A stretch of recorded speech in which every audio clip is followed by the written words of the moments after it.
With less than a month to go until the Republican convention, rumors and pressure continue to mount over possible vice presidential choices. And while history tells us VP picks don't win elections, many argue this year could be different, since never before has the country had to choose between two people who are so overwhelmingly unpopular. Ben Shapiro joins us on the phone, editor-in-chief of the Daily Wire. Ben, nice talking to you. Hey, how are you?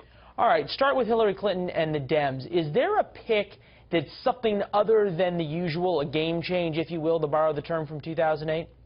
So there are two ways you could have a quote-unquote game change. One would be for her to pick Elizabeth Warren. This would shore up the Bernie Sanders side of the base. And if she picks Elizabeth Warren, that shores up the base.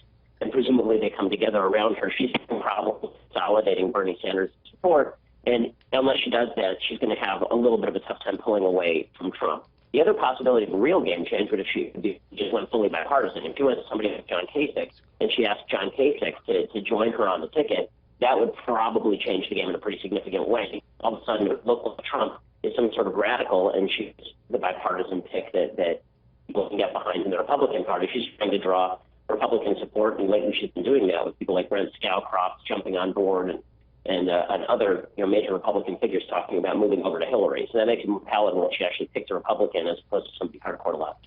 Yeah, it was almost like the same discussion you had with John McCain and Joe Lieberman going back to 2008. Didn't happen then. Don't know if it'll happen now. Anybody on the Trump side that it suddenly makes him much more palatable and picks up some of the deficit we're seeing right now in the polls? Well, I think that right now he has a bit of a problem. If he picks somebody to the left, he loses the entire right. If he picks someone to the right, then he's going to have a tough time picking up the left.